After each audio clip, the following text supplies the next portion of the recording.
Hi. Hello. First off, we have a German Shepherd who thinks it's 900 degrees outside. It's not. So if you hear him panting in the background, he is fine. Also, he's covered in fur. So. And it's humid. Do you see her hair? The height of it determines the humidity. It doesn't even fit in the frame. Okay. And I have a lot of hair too, and it is kind of hot, but he's fine. Okay? He's fine. So, welcome to video number 2. We recorded our last video in the morning, so I was drinking coffee. I don't think you had anything. Mm-mm. But we have cocktails today. You see it? Yeah. Oh, yeah.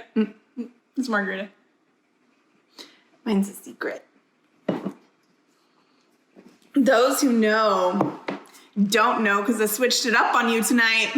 It's not gin and tonic, Jerry. Take that. All right. Getting into it. Picture it. Portalis. 2018. Once upon a time. Oh, Golden Girls. No. It's going a completely different route there. So January of 2018 is when I got my first pap smear. I was 30. You're old. Yeah, so ladies, get it done before then. It wasn't that bad. I was just scared of somebody looking in my hoo-ha. And it's not that scary. It literally takes 5 seconds. And it helped that my nurse practitioner's name was Sprinkle. So that made things better. So with the pap smear, everything came back good and well, and Team No STD. Right here. So we made our very first appointment when we started all of this at an infertility clinic in Albuquerque. And those who are not familiar with New Mexico, our hometown is about 3.5 hours from Albuquerque.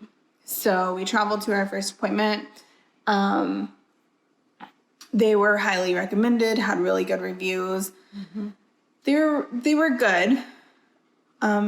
They did their job. They did. They weren't very personable. You could tell that they had a lot of patients and they were just trying to get through everybody.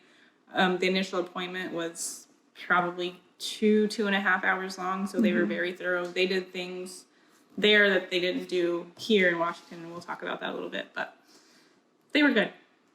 Yeah. Sorry. They did what was it called? Transvaginal. Wandy thingy. The transvaginal ultrasound.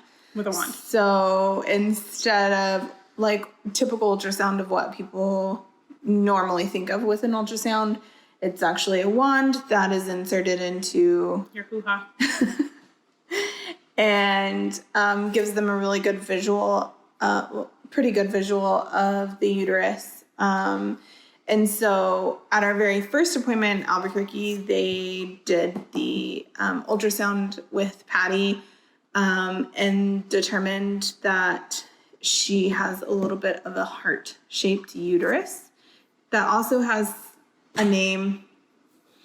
Heart-shaped. I don't remember what it's called.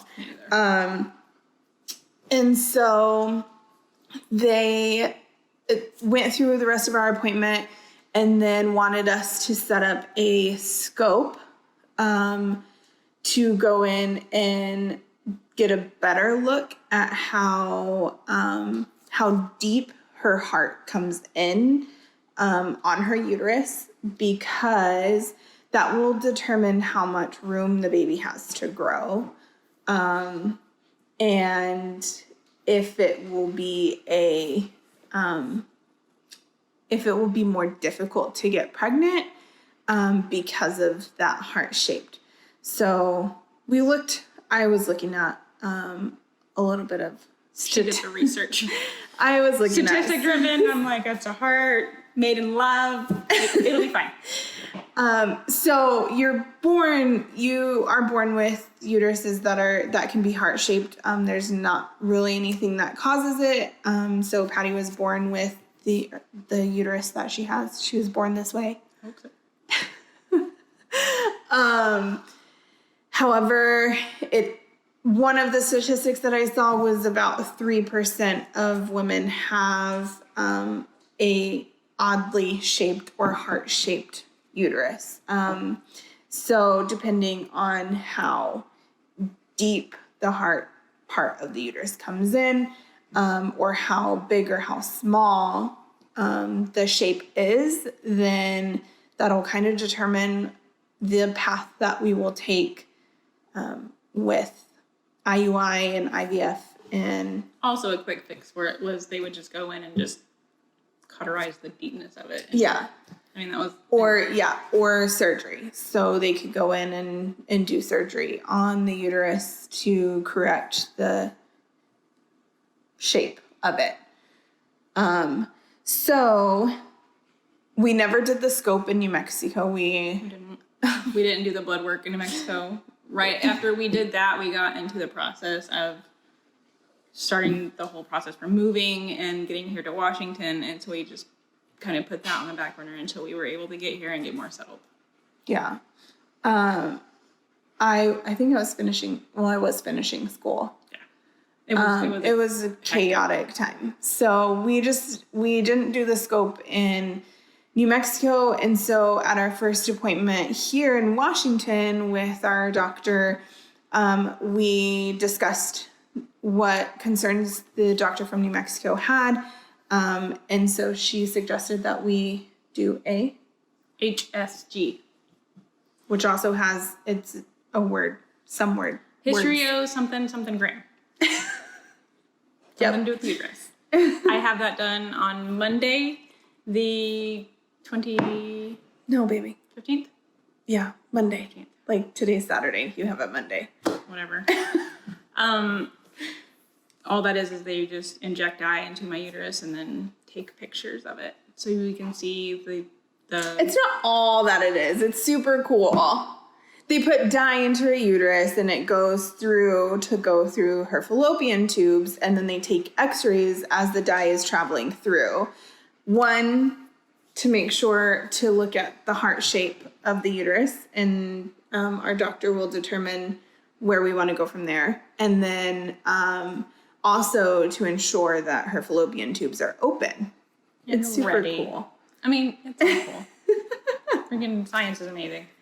It is super cool. So we have that Monday. Well, she has that Monday. And we hopefully will be able to record some of that. Yeah.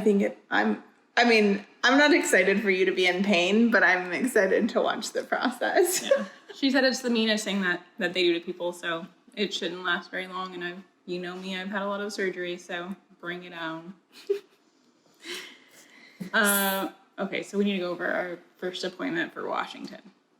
Today? Yeah. We're not going over both of them? No. Okay. I guess we're going to do a third video over the one for Washington.